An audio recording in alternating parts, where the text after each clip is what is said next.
अच्छा to be honest मुझे Perth का मौसम बहुत अच्छा लगता है। नो डाउट यहाँ पे गर्मी हो जाती है और कभी कभी अच्छी खासी गर्मी हो जाती है, लेकिन स्टिल ना मतलब ऐसे एक दिन गर्मी पड़ती है, एक दिन बारिश हो जाती है, 2 दिन मौसम अच्छा हो जाता है और कभी कभी तो रात को इतनी ठंड हो जाती है कि सुबह आपको वही रोब पहनना पड़ता है ऊपर। और घर इतने अरसे से लड़कों के हाथ में था ना कि उन्होंने हर चीज़ पुट्ठी डाली हुई थी, मतलब फ्रूट बास्केट के अंदर प्याज डाले हुए हैं, प्याजों वाली बास्केट के अंदर सारे मसाले डाले हुए हैं, तो it took me a while to set all the things according to my मतलब जिस तरह मुझे अच्छी लगती है। और मैं सुबह उठी ना तो अच्छी खासी ठंड हुई थी, लेकिन बाद में जैसे सूरज निकला तो फिर मौसम सेट हो गया। मैंने कहा चलें फिर आज दाल चावल बनाते हैं, चने की दाल और साथ boiled rice, what a combination. मेरे पास फिलहाल यहाँ पे वो दूसरा प्रेशर कुकर नहीं है, मुझे ना आजकल उसमें ज्यादा मजा आता है, लेकिन नहीं इसके अंदर भी इसके अपने मजे हैं। इसको मैंने चूल्हे पे इसलिए रखा हुआ था क्योंकि स्टीम निकलती है ना तो फिर वो ऐसे कैबिनेट्स पे जाती है, तो दैट्स इस वजह से मैंने चूल्हों पे रखा। क्योंकि यार यू हैव नो आइडिया यहाँ पे जब आपके पास रेंट का घर होता है तो उसके अंदर कितने मसले होते हैं। आप दीवार में अपनी मर्जी से कील नहीं लगा सकते, you have to be very careful about everything कि आपने घर की मतलब यहाँ पे हम ऐसे रहते हैं कि घर को कुछ ना हो जाए बस। और खुदा ना खास्ता अगर कोई नुकसान हो जाए ना तो एक तो आपकी टेनेंट हिस्ट्री खराब होती है, फिर अच्छा खासा फाइन पड़ जाता है, तो मतलब it's not a good thing ना। बस फिर मुस्तफा ने कहा रुके मामा मैं आपके साथ थोड़ी सी सफाई वगैरह करवाता हूँ, मॉप मैं लगा देता हूँ। लिटरली इसने अपनी गाड़ियाँ इस पानी में धोई हैं और मैं इसको पकड़ के उनका हट जा मेरा पत्थर।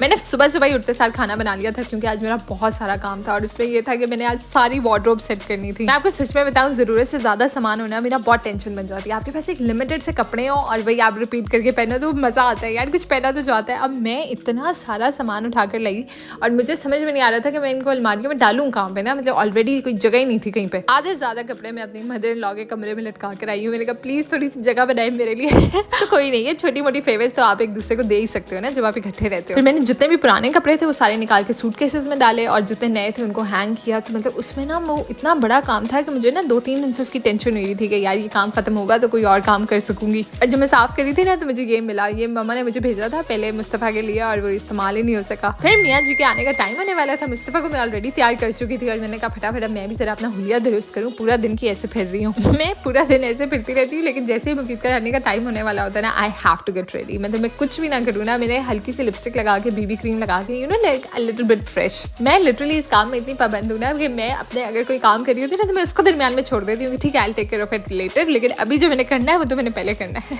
अच्छा मैं सच्ची बताऊँ मेरा ना कॉन्फिडेंस पे बूस्ट होता है इससे। अगर फॉर एग्जाम्पल मैं ऐसे सुबह गई या नाइट सूट में फिर रही हूँ और शाम हो गई है और मैं कामों में बिजी रही हूँ तो मुझे ऐसे लगता है यार ये क्या मैं करती क्या रही हूँ पूरा दिन। On the other hand he is totally opposite. मैं उनको कह रही थी कि यार घर आते हुए बंदा मुंह पे छिट्टा ही मार ले पानी का कोई नहीं आहिस्ता आहिस्ता चेंज कराऊंगी इनकी भी आदत। अच्छा ये हम लोग ना एक बनिंग से वाटर फिल्टर लेकर आए हैं, टैप वाटर यूज करते हैं। अब हम पहले हम लोग कोल्स वाला पानी पीते थे, तो अब मुझे ऐसे लगता है कि बेशक करता है या नहीं करता, कम से कम हमारे ज़हन को तसल्ली है कि ये फिल्टर हुआ हुआ पानी है बाकी सब लोग पहले खा चुके थे। मैं कहा चलो फटाफट मुकीद के लिए सैलेड बना लूँ। मेरा बच्चा तो ऐसे नेक्स्ट लेवल मॉमीज बॉय है ना, मतलब उसके अब्बा घर आ भी गए ना ही डजंट केयर, उसने यहीं पे खड़े होना है जिधर उसकी अम्मा। इनफैक्ट मैं काम कर रही होती हूँ मेरे साथ टेक लगा के खड़ा हो जाता है पैरों में ऑल